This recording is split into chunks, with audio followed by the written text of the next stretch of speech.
Hey everyone, the St. George election this year is incredibly important. Go to votestg.com to see who's running and what they stand for, or visit us at our voter booth at Digby's Market, Red Rock Bicycles, or down in the park.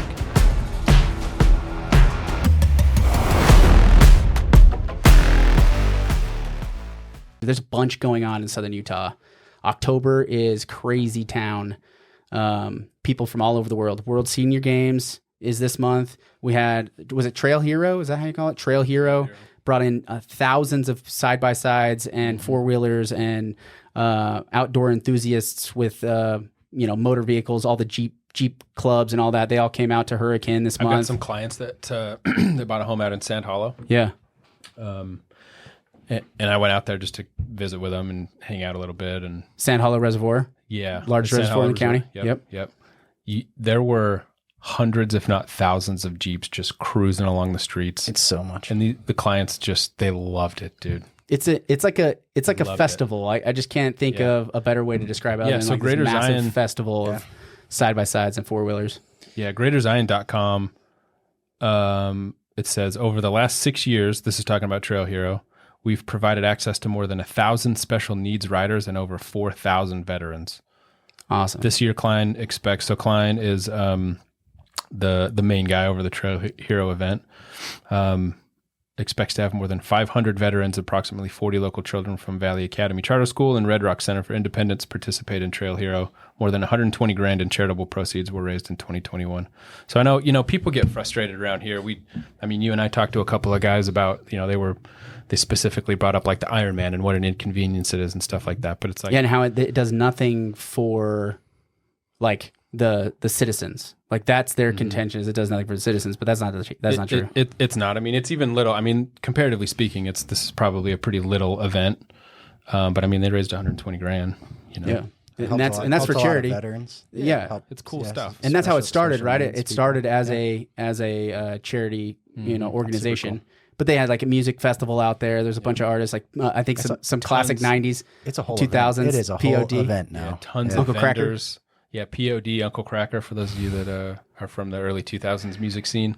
We still might be a little behind the times with attracting headline talent around these parts. Okay. But it still attracted a ton of people. St. George Marathon. Yeah. The marathon. How many years? Huge. I think it's like 80 years. I think they've been doing it for like 80 years or something like that. I was in the office on Saturday with Ledger, and we could look out from the office and see a bunch of the runners coming down. Oh, cool. Main Street. It's cool. Yeah, that is cool.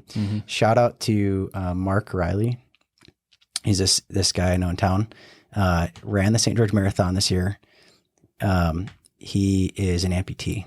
Oh, crazy. Nice. And I found out this morning, he ran the St. George Marathon and finished. Jeez, man. Nice, man. Yeah. Absolutely an inspirational guy. Yeah, that is awesome. So yeah, cool. the marathon is kind of one of those events like what were the original attractions to Southern Utah? Like the marathon was like one of these events where like people would come down from up north and they're like enjoy the final stretch of summer. I think it started in the 70s. I don't think it's quite 80 years old, but still, I thought it was really. I gotta somebody fact check me. It was started in the 80s. But that goes back to that timeline, right? Where it was like, hey, this is a destination town. So it was one of those lead dominoes into this activity environment that we have right now for sports enthusiasts, but like just outdoor lovers, right? Because it's not just the marathon; they have the fun runs and all the other outdoor activities and stuff like that. So the World Senior Games is interesting because a lot of people don't know that it even exists. It's basically the Olympics. Yeah, people come from all over the world. For that, and it's thousands of people that come.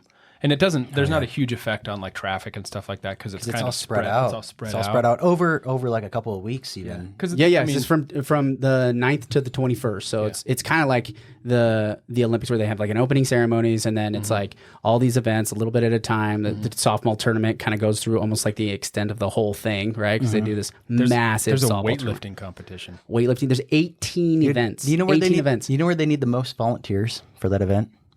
Pickleball.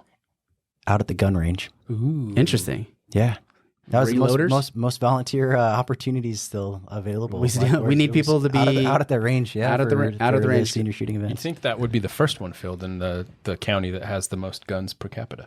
Is that true? I think it's true. Somebody maybe not for the country, but I know for sure for Utah. We're stacked. We're stacked down here in the South.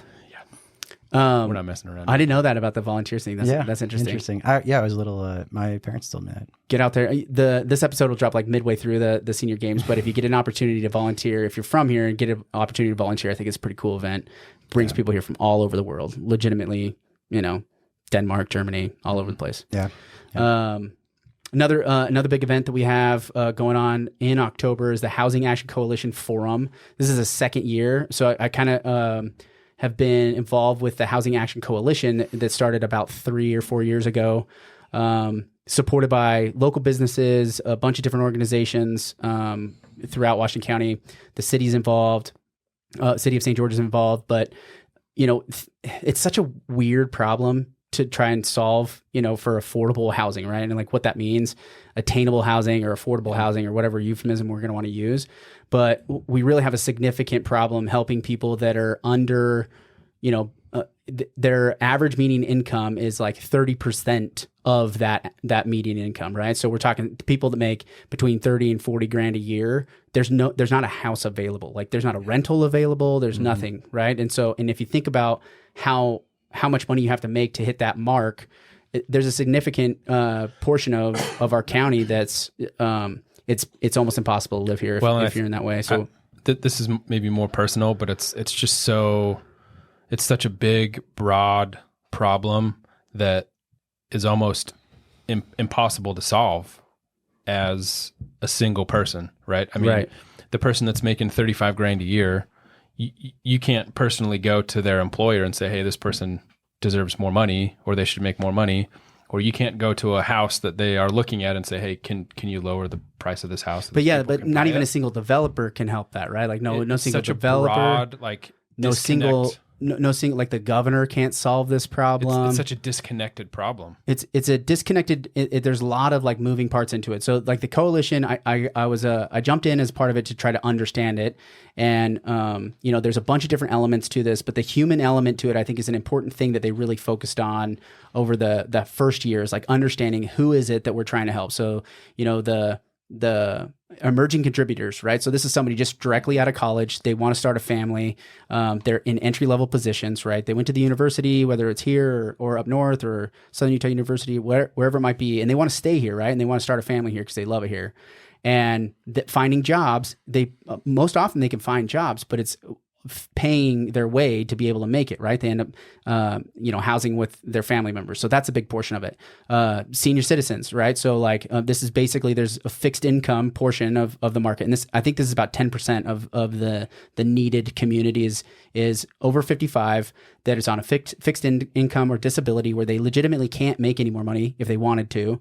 And, if they're renting, if they didn't have the opportunity to buy beforehand, they sure as heck can't buy now. So then they're in this rental situation, so they can't get that, right? So, and then you have, this disrupted middle, right? You have just this, contributing member of demographic that is wanting to have a skill set that is specific to a niche job, and they just can't afford, based off what their skill sets are, they can't afford to be able to enter in on the market, even at the rental level. So the Housing Action Coalition Forum. So if you want to learn more about the event or learn more about what we're doing as an organization or what the community is doing to help solve this problem, if you want to contribute, if you have ideas and there's some things that you think we could do differently, this is we're gathering all on October 25th at the Dixie Center.